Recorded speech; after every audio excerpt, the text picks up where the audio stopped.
Hello नमस्कार दोस्तों। जैसा कि हम आज एनसीईआरटी 9th का साइंस क्लास का प्रथम लेक्चर दे चुके हैं, यानी हमारे आसपास के पदार्थ का प्रथम लेक्चर हो चुका है। ये सेकंड लेक्चर है। अगर आप ये सेकंड लेक्चर देख रहे हैं तो पहले डिस्क्रिप्शन में इस यानी फर्स्ट लेक्चर का लिंक दिया हुआ है, आप उसको पहले देख लीजिए। 15 मिनट का क्लास है, उसके बाद फिर आप इसको देखिएगा, अच्छा से आपको समझ में आएगा। अगर आपको पिछला क्लास और अभी ये क्लास अगर पसंद आए तो लाइक कर दीजिएगा और सब्सक्राइब कीजिए और शेयर भी कीजिएगा।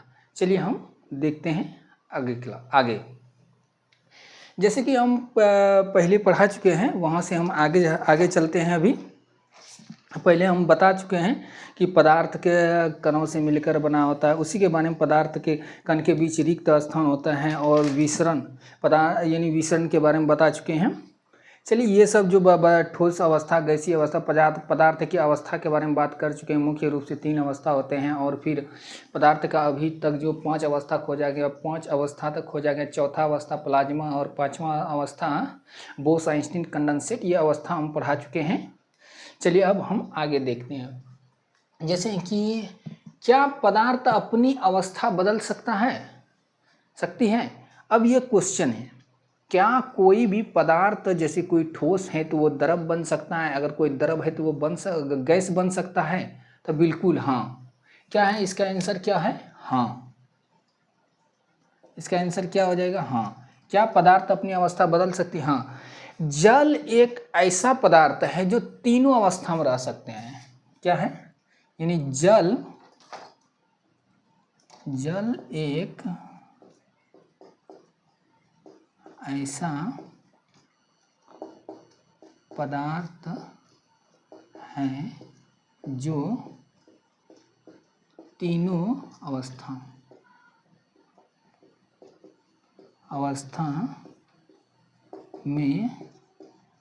रह सकता है। ये आप नोट कर लीजिएगा। हो सकता है कभी क्वेश्चन पूछ दे कि कौन सा पदार्थ ऐसा है जो तीनों अवस्था में रह सकता है, तो जल ही है। जल देखिए, यानी ठोस के रूप में क्या रहता है? जल बर्फ के रूप में जब जल रहता है तो वो ठोस के रूप में रहता है। द्रव, जल और गैस यानी वाष्प के रूप में जब रहता है तो क्या होता है? ये यानी वाष्प के रूप में रहता है तो गैसीय अवस्था में रहता है। अब देखिए कि पदार्थ जो है क्या करता है? अपना अवस्था बदल सकता है। कोई भी पदार्थ हो वो अपना अवस्था बदल सकता है। आखिर अब अवस्था को बदलने के लिए हमको किस चीज़ का जरूरत पड़ेगा? किसी भी पदार्थ का जो हम अवस्था आखिर कैसे बदलेंगे, वही है यहाँ पूछ रहा है। तापमान परिवर्तन का प्रभाव, कि किसी पदार्थ पर जो तापमान, अगर हम जो तापमान है उसको परिवर्तन करते हैं तो उस पर क्या प्रभाव पड़ता है, वही पूछ रहा है यहाँ। अब देखिए, जैसे तापमान, किसी भी पदार्थ का अगर हम तापमान बढ़ाते हैं तो हम कल बताए हैं कि प्रत्येक पदार्थ का जो कण होता है वह हमेशा गतिशील रहता है और वह उसमें क्या होता है? गति ऊर्जा पाया जाता है। और ये भी बताए थे कि जब तापमान हम बढ़ाते हैं तो उसकी गतिज ऊर्जा जो है, किसी भी पदार्थ के कण गति हरदम गतिशील रहता है और जब तापमान बढ़ाते हैं तो उसका जो कण की गति होती है वह बढ़ जाती है, यानी गतिज ऊर्जा बढ़ती जाती है। अब जितना हम तापमान उसमें देते जाएंगे या बढ़ाते जाएंगे, उसकी गतिज ऊर्जा, पदार्थ की जो कण की गतिज ऊर्जा है वो बढ़ती जाती है। उसी तरह जिस प्रकार की अगर हम जल को रख के गर्म करते हैं तो उसमें जितना हम ऊर्जा यानी ऊष्मा देते रहते हैं तो उसके जो जल का जो कण है वह गति करता है और उसके गतिज ऊर्जा बढ़ने लगते हैं। जब हम तापमान और अधिक देते हैं तो उसके गतिज ऊर्जा जो कण के बीच इतना गतिज ऊर्जा बढ़ जाती है कि जैसे मान लीजिए ये द्रव है, ठीक, द्रव है। जब इसको हम गर्म कर रहे हैं तो गर्म करते करते ये सब एकदम पूरा जो है एक दूसरे का, जो हम बोले थे, जो ठोस और द्रव और गैस के बीच का कण जो है एक दूसरे पर को आकर्षित करता है और आकर्षित करके एक दूसरे में बांधा रहता है एक बल के द्वारा। वही बल जो है धीरे धीरे यानी गति ऊर्जा बढ़ने से जो है ये धीरे धीरे बल टूट जाता है और टूटने के बाद जो ये अपने स्थान यह जो है इन सब से बल से जब छुटकारा मिल जाता है तो यह क्या होता है, उड़ने लगता है जल में। जल में क्या होता है, यह उड़ने लगता है और यही वाष्प के रूप में बन जाता है। यानी तापमान बढ़ने से हम द्रव को क्या करते हैं, गैस के रूप में परिवर्तित कर देते हैं। और अगर हम कोई ठोस है, मान लिया जाए कोई प्लास्टिक है, मान लिया जाए यही एक प्लास्टिक है, इसको अगर हम गर्म करते हैं, ठीक, इसको जब हम उष्मा देते रहेंगे एक अवस्था ऐसा आएगा कि ये पूरा जो ठोस है यह पिघल कर क्या हो जाएगा, द्रव के रूप में हो जाएगा। अगर हम और उसमें उष्मा देते रहें तो ये भी इसके कण की गति ऊर्जा बढ़ते जाएगी, बढ़ते बढ़ते बढ़ते बढ़ते क्या हो जाएगा, एक द्रव के रूप में हो जाएगा। फिर अगर उष्मा देते रहेंगे तो इसका क्या हो जाएगा, या उष्मा तो वाष्प के रूप में यानी गैस में परिवर्तित हो जाता है।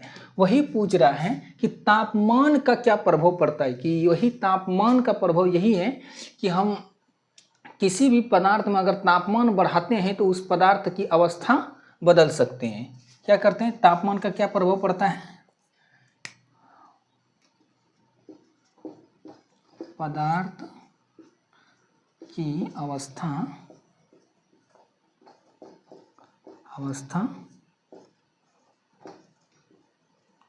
बदल जाता है। जैसे देखिए, यही अगर मान लिया जाए मेरे पास पानी रखे हैं और उसी का तापमान अगर हम कम कर दें तो पानी क्या हो जाएगा, धीरे धीरे अगर तापमान कम होता जाएगा तो ठोस में परिवर्तित हो जाएगा। इसी तरह ताप परिवर्तन से पदार्थ की अवस्था में परिवर्तन हो जाता है, अवस्था बदल जाता है। अब देखिए, या जैसे देखिए तापमान जो होता है यानी द्रव जो है, चलिए वो तो चीज़ आगे बढ़। अब पूछ रहे हैं कि गलनांक क्या है। जैसे देखिए गलनांक, जिस ताप पर कोई ठोस पदार्थ यानी द्रव अवस्था में परिवर्तित हो जाता है तो उसको उस पदार्थ का क्या कहा जाता है, गलनांक। इसको इस तरह भी बोल सकते हैं, जिस ताप पर कोई पदार्थ पिघलना प्रारंभ कर दे या पिघल जाए तो उसको क्या बोलते हैं, गलनांक बोला जाता है। जैसे यहाँ लिख दी, जिस ताप पर कोई ठोस पिघल कर द्रव बन जाते हैं उस ताप को, उस पदार्थ का क्या कहा जाता है, गलनांक। अब हम देखते हैं कि बर्फ का गलनांक कितना होता है। बर्फ का गलनांक जो है 0 डिग्री सेंटीग्रेड होता है। आपको पता होगा कि बर्फ का गलनांक जो है कितना होता है, 0 डिग्री सेंटीग्रेड। अगर इसको हम केल्विन में लिखते हैं तो इसमें प्लस कितना करना पड़ेगा, 273। अगर आपको डिग्री सेंटीग्रेड में दिया है, अगर आपको केल्विन में चेंज करना है तो उसमें कितना करना पड़ेगा, 273 जोड़ना होगा। मतलब 273 केल्विन। द्रव का जो है गलनांक कितना है, 273 केल्विन या 273 यानी 0 डिग्री सेंटीग्रेड। अगर कभी कभी दे देता है 273.15 केल्विन तो 15 को उतना मायने नहीं रखता, 273 भी आप डायरेक्ट बोल सकते हैं। तो बर्फ का जो है गलनांक कितना है, 0 डिग्री सेंटीग्रेड। लेकिन बर्फ का आपको पता है कि हिमांक भी जो है कितना होता है, 0 डिग्री सेंटीग्रेड। अब आपको पता होना चाहिए हिमांक क्या है। हिमांक जिस ताप पर कोई द्रव ठोस के रूप में परिवर्तित हो जाता है, बर्फ बन जाता है, जब जिस ताप पर द्रव बर्फ के रूप में बन जाता है, यानी कोई पदार्थ कोई द्रव जिस ताप पर ठोस अवस्था में परिवर्तित हो जाता है उस ताप को हिमांक कहा जाता है। तो बर्फ का गलनांक और हिमांक कितना होता है, 0 डिग्री सेंटीग्रेड। अगर हम बता रहे हैं आपको कि अगर आपको सेंटीग्रेड में दिया है तो उसको केल्विन में चेंज करना है तो क्या करना पड़ेगा, 273 जोड़ना पड़ेगा। अगर आपको तापमान केल्विन में दिया हुआ है और पूछ रहा है कि आप डिग्री सेंटीग्रेड में चेंज कीजिए तो उसमें आप जो है 273 माइनस कर दीजिएगा। वही हम यहाँ लिखे हैं भाषा में, यदि डिग्री सेंटीग्रेड को केल्विन में चेंज करना हो तो उसमें 273 जोड़ना होगा। यदि केल्विन को डिग्री सेंटीग्रेड में चेंज करना है तो उसमें 273 घटाना होगा। अब देखिए यहाँ है, किसी ठोस को गलने की प्रक्रिया में तापमान समान रहता है, ऐसे में उसमें ऊर्जा कहाँ जाती है।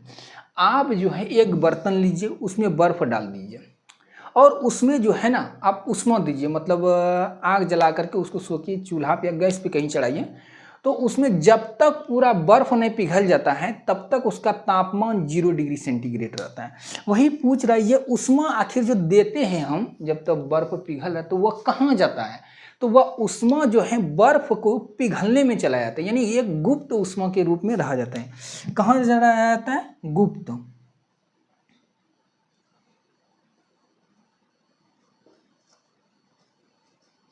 गुप्त उष्मा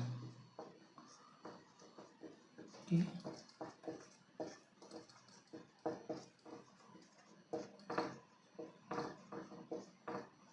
यानी गुप्त उष्मा के रूप में रहा जाता है। अब पूछ रहा है यहाँ कि प्रसुप्त उष्मा क्या है। किसी भी ठोस पदार्थ का 1 केजी ठोस पदार्थ, जैसे यहाँ है, वायुमंडलीय दाब पर 1 केजी ठोस को उसके गलनांक पर द्रव में बदलने के लिए जिस उष्मा ऊर्जा की आवश्यकता होती है उसे क्या, प्रसुप्त उष्मा कि वायुमंडलीय दाब। अब देखिए एक वर्ड आ गया, आखिर वायुमंडलीय दाब क्या होता है। और वायुमंडल द्वारा जो हमारे ऊपर एक दाब यानी प्रेशर बना करके रखा है, यानी दाब का ही उल्टा, यानी अंग्रेजी होता है प्रेशर, यानी बना करके रखा है। अगर ये वायुमंडलीय दाब ना हो तो हमारा शरीर जो है पूरा फट जाएगा। यही कारण है कि एस्ट्रोनॉट जो होता है, अंतरिक्ष यात्री जो होता है, एक तरह का एक विशेष प्रकार का पोशाक पहन के कहाँ जाता है, अंतरिक्ष में जाता है, क्योंकि वहाँ वायुमंडली नहीं है। और अंतरिक्ष में जाने से पहले उसमें जो वो पोशाक होता है, यानी कपड़ा जो पहन के जाता है, उसमें जो है ना वायु भर लेता है कि अपना शरीर पर जो वो दबाव डाल के रखे। यदि अगर वो कपड़ा पहन के नहीं जाएगा और वायुमंडल नहीं रहेगा वहाँ, तो हमारा नस जो है ना फट जाएगा, क्योंकि ब्लड जो होता है हमारे शरीर से ऊपर से प्रेशर डाल के रखता है, वो प्रेशर डालता है, और वायुमंडल जो है हमको अंदर से प्रेशर यानी बाहर से प्रेशर डालता है, जिसके कारण हमारा शरीर जो है संतुलित अवस्था में रहता है। तो वही पूछ रहा है, वायुमंडलीय दाब एक निश्चित दाब निश्चित किया गया है, वायुमंडलीय दाब आगे इसके बारे में हम सब पढ़ेंगे। तो वही बोला, वायुमंडलीय दाब पर 1 केजी ठोस को उसके गलनांक पर द्रव में बदलने के लिए जितना उष्मा देना पड़ता है, उस उष्मा को क्या कहा जाता है, उस पदार्थ का प्रसुप्त उष्मा कहा जाता है। अब क्वथनांक देखिए, वायुमंडलीय दाब पर यानी द्रव जब उबलना, जिस ताप पर उबलना प्रारंभ कर दे, यानी भाप में परिवर्तित हो जाए, तो उसको क्या बोला जाता है, यानी क्वथनांक बोला जाता है। जल का जो है क्वथनांक जो है कितना है, 100 डिग्री सेंटीग्रेड। जल जो हम सब यूज करते हैं वो जल जो है 100 डिग्री सेंटीग्रेड पर जो है उबलना प्रारंभ, आप भी अगर पानी गर्म किए होंगे देखिएगा एकदम पूरा उबलने लगता है, तो वह तापमान 100 डिग्री होता है। 100 डिग्री उसी को क्या बोलते हैं, क्वथनांक। अगर यही आपको केल्विन में दिया रहे तो हम आपको बता दिए कि अगर आपको डिग्री सेंटीग्रेड में दिया हुआ है और केल्विन में चेंज करना है तो आपको क्या करना पड़ेगा, 100 प्लस 273 केल्विन, तो कितना हो जाएगा, 373 केल्विन। अगर आपको डिग्री सेंटीग्रेड को छोड़कर अगर केल्विन में पूछे कि द्रव का क्वथनांक कितना होता है तो कितना हो जाएगा, 373 केल्विन। अब एक क्वेश्चन आता है कि कुकर में दाल चावल कम समय में बन जाता है, मतलब अगर कुकर में अगर ऐसे आप खुला अगर कोई बर्तन में बनाते हैं चावल या दाल, और अगर आप कुकर में देते हैं तो कुकर में बहुत कम समय में दाल अच्छा से पक जाता है और चावल भी पक जाता है। आखिर कारण क्या है, देखिए वायुमंडलीय दाब एक निश्चित दाब रखा हुआ है जो कि हमारे ऊपर प्रेशर या कोई भी खाना वाना प्रेशर डालता है, उसमें जो है ना यानी जल जो है वायुमंडलीय दाब पर कितना, 100 डिग्री सेंटीग्रेड पर उबलना प्रारंभ करता है। अगर हम दाब को बढ़ा दें, अगर हम किसी तरह अगर जल जो है उस पर अगर दाब को बढ़ा देते, यही उबलना जो है अभी 100 डिग्री अगर में उबल रहा है तो यह कितना, 105 डिग्री में उबलने लगेगा सेंटीग्रेड, 105 डिग्री सेंटीग्रेड में उबलना। कब, जब दाब वायुमंडलीय दाब हम बढ़ा देंगे। ये भी आगे हम इसके बारे में अगला क्लास यानी उच्च क्लास में जानकारी प्राप्त है। अभी यहाँ 9th में इतना ही आपको जानना है। तो भाई कुकर में जो है ना वायुमंडलीय दाब जो है वायु यानी दाब वायुमंडलीय दाब से अधिक हो जाता है। वही कुकर में अगर आप देखते हैं, कुकर के अंदर जो है जल जो है 105 डिग्री सेंटीग्रेड में उबलना प्रारंभ कर दे, 105, 6, 102 में उबलना प्रारंभ कर देता है, जिसके कारण जल का जो है यानी क्वथनांक बढ़ जाता है।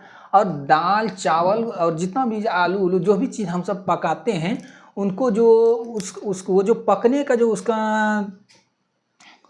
जो तापमान होता है तो 100 डिग्री सेंटीग्रेड होता है।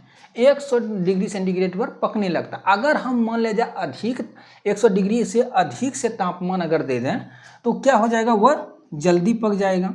वही जस्ट कुकर में सेम वही होता है। अगर मान लिया जाए हम बाहर में ही उबाल रहे हैं और आप बोलेंगे ना हम और ऊष्मा अधिक देंगे, तो जल जो 100 डिग्री सेंटीग्रेड पर उबल रहा है, अगर आप और भी ऊष्मा कितनों भी दीजिएगा तो इसका तापमान नहीं बढ़ेगा। जब ये उबलना प्रारंभ करता है, क्योंकि उबल के ये वाष्प बन के उड़ने लगेगा, तो आपको इसमें ऊष्मा जो है देने से भी इसका तापमान नहीं बढ़ेगा। वही अगर वायुमंडलीय दाब हम बढ़ा देंगे तो तुरंत 100 ये 5 डिग्री पर उबलने लगेगा या 102 डिग्री पर उबलने लगेगा, जिसके कारण जो है कि कुकर में दाल चावल जल्दी बन जाता है। वही जस्ट एक क्वेश्चन और आता है कि पहाड़ या ऊंची स्थान पर रहने वाले लोगों को खाना पकाने में कठिनाई होता है। हम अभी बताएं कि नॉर्मल जो वायुमंडलीय दाब होता है वो वायुमंडलीय दाब पर जो है 100 डिग्री सेंटीग्रेड पर उबलता है द्रव, और सभी चीज़ जैसे आलू और दाल को पकने का जो है तापमान 100 डिग्री सेंटीग्रेड है ये होता है। तो वही अगर हम ऊंची स्थान पर रहते हैं तो हम बता रहे हैं जब ऊंची स्थान पर आप कहीं जाते हैं तो वायुमंडलीय दाब घट जाता है। वही जो हम अभी बताएं कि अंतरिक्ष यात्री जब वायुमंडल जैसे जैसे ऊपर बढ़ते हैं तो वायुमंडलीय दाब क्या होता है, घटती जाती है, और जिसके कारण पहाड़ या ऊंची स्थान पर जब पहुंचते हैं तो वहाँ वायुमंडलीय दाब कम हो जाता है। और जब वायुमंडलीय दाब कम हो जाएगा तो द्रव जो है जो कि पहले 100 डिग्री सेंटीग्रेड पर उबल रहा था अब उबलने लगेगा 98 डिग्री सेंटीग्रेड पर या 99 डिग्री सेंटीग्रेड या 97 डिग्री सेंटीग्रेड पर उबलने लगेगा। अब बताइए जो कि दाल का गलने का जो तापमान है 100 डिग्री सेंटीग्रेड, और अगर हो गया 98 डिग्री सेंटीग्रेड, क्या वो दाल गलेगा? नहीं गलने लगेगा, बहुत अधिक समय लगने लगेगा, लेकिन फिर भी दाल गलने में बहुत कठिनाई होगा। तो यही कारण है कि अंतरिक्ष बोलते हैं यानी पहाड़ या ऊंची स्थान पर जो खाना बनाते हैं उसमें अधिकतर जो है कुकर का प्रयोग किया जाता है। तो कुकर में जो है वायुमंडलीय दाब का उतना का प्रभाव नहीं पड़ता है और वहाँ तापमान बढ़ जाता है। उम्मीद करता हूँ कि ये जो 15-16 मिनट जो भी हुआ होगा वीडियो ये आपको अच्छा लगा होगा, और भी इसके आगे हम नेक्स्ट क्लास में बताएंगे। अगर आपको पसंद आया होगा तो लाइक कीजिए और सब्सक्राइब कीजिए और अपने दोस्तों में शेयर कीजिए। Thank you.